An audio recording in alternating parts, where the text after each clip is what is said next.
Šodien paviesosimies mājā, kurā ir instrumenti, kas ļauj mums lūkoties dziļi kosmosā, un sarunāsimies ar profesoru Ilgmāru Eglīti un noskaidrosim, ko pēta Baldonas observatorija. Baldonas observatorijā faktiski ir divi pašlaik galvenie virzieni. Tāds klasisks, ko mēs esam nodarbojušies jau vairāk 10 gadus. Tas ir vēlo zvaigžņu pētīšana, sevišķi oglekļa zvaigžņu pētīšana. Šī jomā jau arī ir Baldonai liela sasnieguma. Savā laikā mēs bijām atklājuši 10% šo oglekļa zvaigžņu, un tāpēc Starptautiskā astronomijas sabiedrība uzticēja Baldonai sastādīt visu oglekļa zvaigžņu katalogu, kas ir atklāts arī citās observatorijās. Šādu katalogu arī izveidoja Baldonas darba grupa, un šis katalogs ir ar lielu popularitāti. Viņu ik gadu datus no šī kataloga pieprasa ap 70,000 astronomu. Un tie nav mūsu, tie ir Strasbūras, Francijā, astronomiskā datu centra dati. Un arī faktiski šo te katalogu citē vadošos žurnālos apmēram vidēji 7 reizes gadā. Un tas nozīmē, ka katalogs ir ļoti vajadzīgs astronomiem. Tas nozīmē, jūs strādājat visai pasaulē, ne tikai... Jā, un līdz ar to mēs nodrošinām Baldonas observatorijas un arī Latvijas popularitāti pasaulē. Mēs esam sākuši tādu darbu pie jaunu asteroīdu atklāšanas. Un 2 gadu laikā ir jau mums izdevies atklāt 25 asteroīdus. Un pie tam viens no tiem ir tāds, kas šķērso Zemes orbītu, tad skaitās pie tiem saucamiem near Earth objects, neotipa, bīstamajiem Zemē.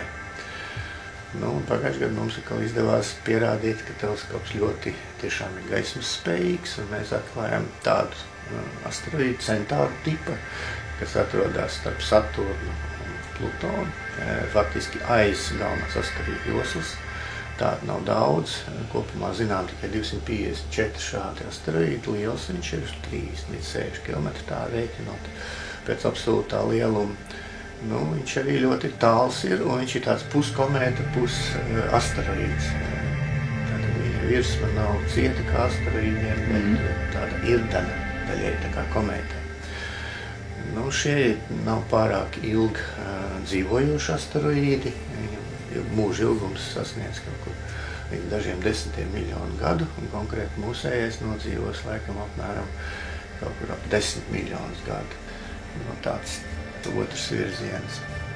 Un trešais tagad kādreiz bija populārs ļoti, pašlaik mēs drusku esam no tādu gājušos. Šī galaktikā, Andromedas galaktika tika atklāts 70 naudas pateicoties Šmita teleskopa darbībai.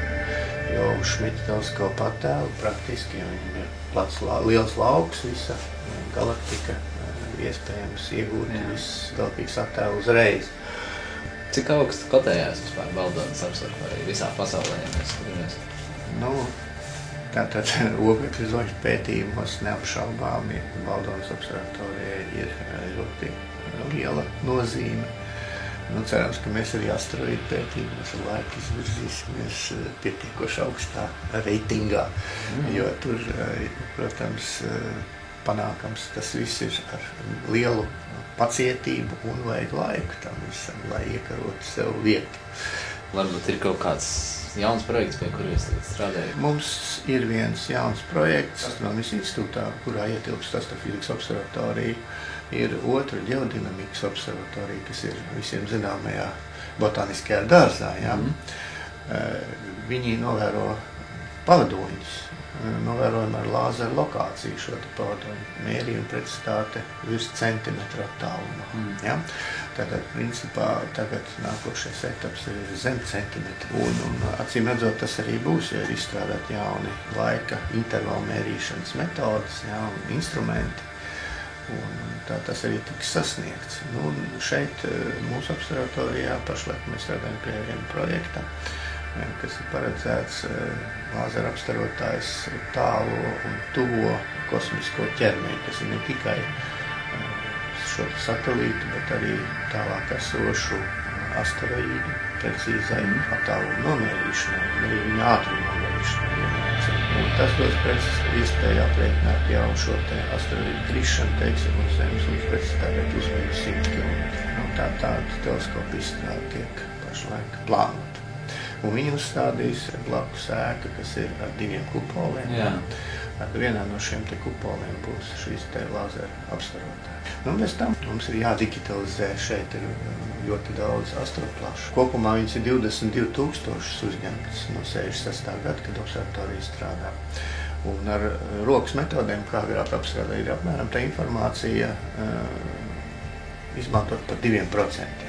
98% vēl tur glabāja zinātniskās informācijas. Un šis te viss ir jānodigitalizē, tad jāpanāk elektroniskā formā, lai būtu pieejams astronomiskās sabiedrības pasaulē. Un tas pirmkārt jau pacels atkal Latvijas reitingu ļoti stipri. Kā jūs pats nonācāt līdz tam, ka jūs pētīsiet zvaigznes zinātnieki? Principā jau astronomijā ir tāds interesants populārs zinātnes grāmatas. Perelmans astronomijā, ja kāds nav lasījis, es iesaku izlasīt. Viņš ļoti interesanti rakstīja par astronomiju. Daudz, kas tagad Dīriķa un Vilka astronomiskajās grāmatās, kur tāds kaut kas interesants ir paņemts, tas ir tieši no šī te autora aizgūts. Un faktiski viņš tā teikt to emociju pasauli man pacēla šim te astronomijas virzienā. Un kā jūs pašam šeit? Kas ir zvaigznes vispār? Visas tās galaktikas un nebulas? Kas tas tāds vispār ir? Un kāpēc tas ir? Milzīgs enerģijas avots. Principā jau tas, ko mēs tēt izmantojam, tas saucamās atoma elektrostacijas, kodolu šķelšanās. Tas ir ļoti neprogresīvs virziens. Pirmkārt jau maz enerģētisks. Kaut gan kā mums liekas kaut kas milzīgs. Priekš mums tas varbūt ir sasniegums, bet kodolsintēzes reakcijas, kas rit uz zvaigznēm, ir daudz enerģētiskāks process un daudz vairāk enerģijas un daudz vairāk pavirzīs mūsu uz priekšu taisni zinātnes jomā, ja mēs apgūsim šīs te kodolsintēzes reakcijas uz Zemes un mācēsim izmantot to enerģiju. Pēc sarunas ar profesoru ir skaidrs, ka caur kosmosa izzināšanu mēs varam izprast ne tikai kosmosa darbību, bet arī tepat mūsu darbību uz Zemes, jo esam ciešā saiknē ar visumu un šobrīd pārvietojamies kopā ar šo video, māju, pilsētu, kaut kur kosmosā starp planētām un galaktikām. Milzu ātrumā!